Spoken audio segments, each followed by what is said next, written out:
This is breaking news from Channel 7 Eyewitness News. And that breaking news, the situation in Southern California getting even worse tonight. A new fire breaking out late this evening in the Hollywood Hills. Who would have ever thought this? Los Angeles is on fire. The scene horrific. More than 1,000 homes and other buildings are destroyed. Firefighters there doing everything they can, but there simply aren't enough of them to fight the horror that has exploded. Reinforcements coming from all around the region and beyond. Here's the latest at this hour. There are a total now of 6 wildfires burning tonight. So far, the fires are to blame for at least 5 deaths, all of them just north of Pasadena. And more than 130,000 Angelenos now under mandatory evacuation orders. And right now, people are rushing to escape the Hollywood Hills. This, as all Los Angeles public schools will be closed tomorrow. We begin our coverage with Eyewitness News reporter Josh Einiger.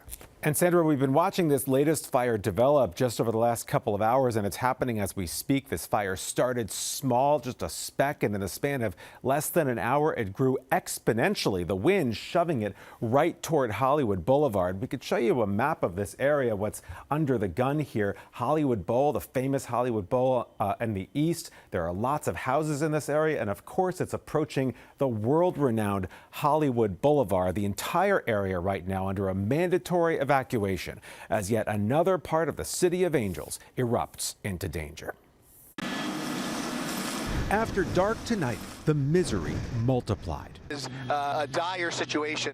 Our LA sister station's chopper reporter narrated in real time as a brand new fire exploded down the Hollywood Hills, making a beeline for the iconic heart of the entertainment industry. And this is obviously an explosive fire that has just, blown up in Runyon Canyon, and it's in a very dangerous place. Hollywood Boulevard and the massive residential neighborhood around it suddenly in the bullseye. Some more of the streets, Lucas. We need to get people out of this neighborhood. Over the past 24 hours, the infamous Santa Ana winds have taken a blowtorch to Southern California. It is like driving through hell itself down here. Literally through hell. This is madness down here. Hundreds, if not thousands of homes reduced to ash. Memories melted away in minutes. We thought we were going to have the opportunity to come back to a home. And this is what we come back to. The historic firestorm comes amid a drought, and those 100-mile-per-hour winds are capable of sending blizzards of burning embers more than a mile. Tens of thousands of people have fled for their lives, abandoning their cars when they could go no further. Bulldozers shoving them out of the way so fire trucks could get by. In many cases, the demand for water has been so tremendous, firefighters simply ran out. But they say it's barely made a difference. But I'll be clear, we could have had much more water. With those wind gusts, we were not stopping that fire last night. Those erratic wind gusts were throwing embers for multiple miles ahead of the fire. And that's really what caused the rapid spread of this fire. No, LA County and all 29 fire departments in our county are not prepared for this type of widespread disaster. Officials say they have resources for, at most, 2 simultaneous wildfires. Tonight's inferno in the Hollywood Hills was the 6th. President Biden, already in LA when the firestorm broke out, has signed a disaster declaration, deploying federal resources to try to help. We're prepared to do anything and everything as long as it takes to contain these fires and help reconstruct and make sure that we get back to normal. Whatever help the feds can provide, it'll certainly come too late, given the scope of destruction already across much of LA County. You heard earlier from our partners at our sister station, KABC in Los Angeles. Watch now as their Air 7 reporter Chris Christie reacts in real time as that fire in Hollywood spread before his eyes.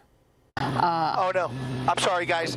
Jovan, I've got to interrupt you. Go ahead. Widen out, Lucas. You've got police on Runyon Canyon Road. Go ahead. Tilt over to the left. And now a new spot fire. A new spot fire starting at the end of Vista Street right there. A small little speck right now. Let's see what it does. I do not know what kind of fuel is around that fire, but we can only assume the worst. So basically what we're seeing in real time right now is how a small fire can become a big fire. This is how all of these fires that we've been dealing with that are now thousands thousands of acres in size and thousands of structures have burned. This is how they grow. Driven by the winds, pushed along. The front line of the fire moves along with the wind.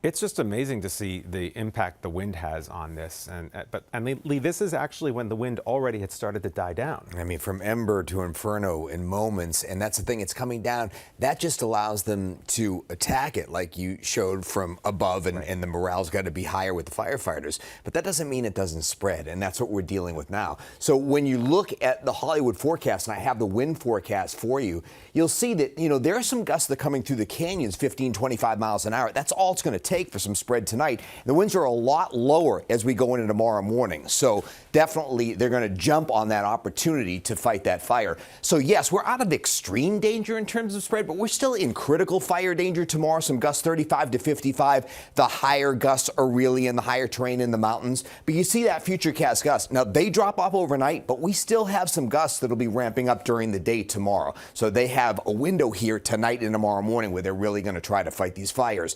By the way, after we see these winds diminish, there are additional Santa Ana wind events on Sunday and Tuesday. They're more traditional events, but I mean, even a lower level event, they can't handle anything like that right now.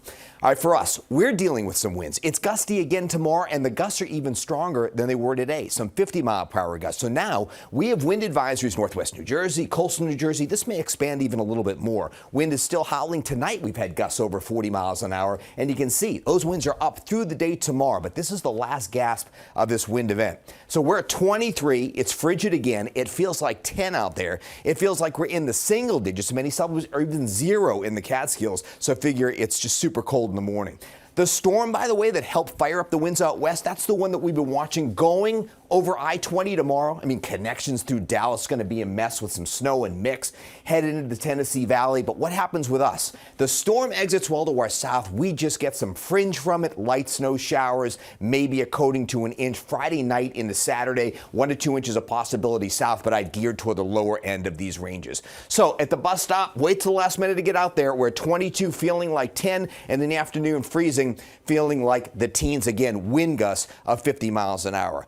In AccuWeather, we will time that Friday night, Saturday snow. We'll talk about a seasonable stretch after that. But for now, we'll have more on our Southern California fire coverage. Guys, back to you for now. Okay, we'll see you in a few minutes, Lee. Thanks. We want to go back to the fires for a moment, and we have some breaking news to tell you about. This is a live picture showing Hollywood Boulevard, where right now, not far from this scene, a large wildfire is growing right to the left and up the hills. Homes have been evacuated by thousands of people who live inside them. And within the past hour, we learned that President Biden has now canceled his planned trip to Italy. This to keep monitoring these fires. This was supposed to be his final foreign trip, by the way, as president, where he was going to meet with the Pope. So many developments happening so quickly. We're keeping up on it. We'll get another update in just a few moments.